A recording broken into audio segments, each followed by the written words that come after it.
The Ashworth Gallery. Downtown. Thursday evening. A private viewing. 12 guests. One painting worth $4 million. By the time the last glass of champagne was poured, the painting was gone, and its owner was dead on the marble floor. The official report called it a heart attack. I called it murder. My name is Detective Cole.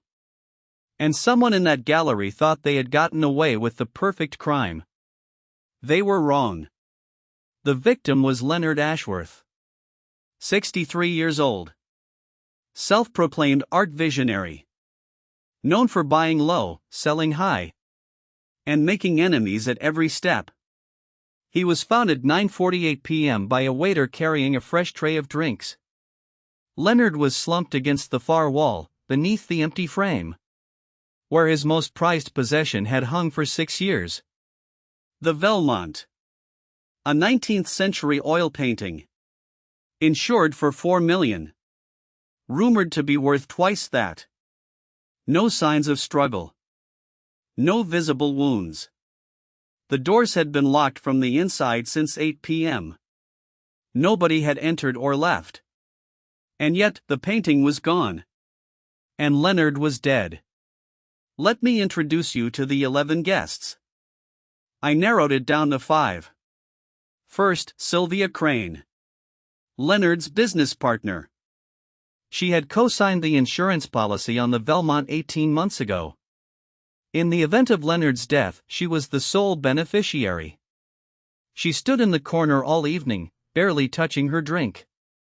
Watching. Always watching. Second, Marco Delft, art dealer. Amsterdam.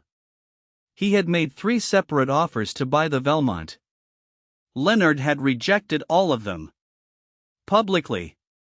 Humiliatingly. Marco had flown in specifically for this event. He claimed it was to celebrate their renewed friendship. Leonard's assistant told me otherwise. Third, Nina Voss, conservator. She had restored the Belmont 2 years ago. She knew every inch of that painting.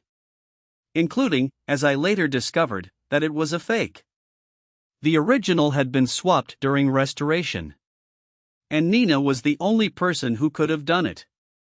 Fourth, Raymond Cole, no relation, the gallery's head of security. 22 cameras. He controlled them all. At 9:31 p.m., a 17-minute gap appeared in the footage. Raymond said it was a system glitch. It was not a glitch. And fifth, Elaine Ashworth, Leonard's wife. 30 years younger than her husband. She had filed for divorce 3 weeks before the event. Then withdrew the filing the day before the viewing.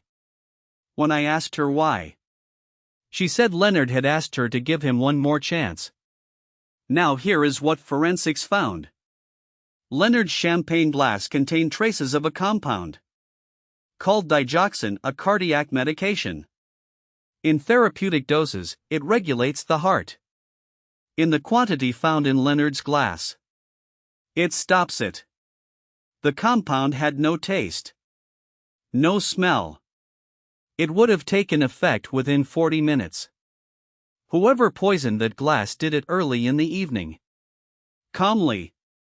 Confidently. While making conversation. Second finding, behind the empty frame. A small panel in the wall had been recently disturbed. A hidden compartment. Old. Built into the original gallery construction. Inside, packing foam. Fresh cut marks. Still smelled of adhesive.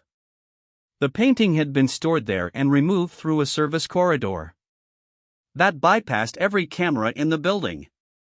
Only someone with detailed knowledge of the gallery's original architecture would have known that compartment existed. Stop here. You have the poison. You have the hidden compartment. You have 5 suspects, each with motive, each with access. Who planned this? Who executed it? And was the painting even real to begin with? Pause the video. Think it through. Ready? Here is what happened. Nina Voss had discovered during restoration that the Belmont was already a forgery. Someone, before her, had swapped it. She kept quiet. And then she had an idea. She approached Sylvia Crane 6 months before the event. Together they formed a plan. Sylvia would collect the insurance on the original, which she believed still existed. Nina would take the forgery and sell it privately to Marco Delft, who was willing to pay generously and ask no questions. Raymond Cole, the security chief, was paid to create the footage gap and reveal the location of the hidden compartment, which he had discovered during a renovation 2 years prior. The digoxin was administered by Sylvia. She had switched Leonard's glass during the toast at 9:10 p.m. Leonard was dead before he hit the floor. Elaine Ashworth knew nothing. Her withdrawn divorce filing was unrelated.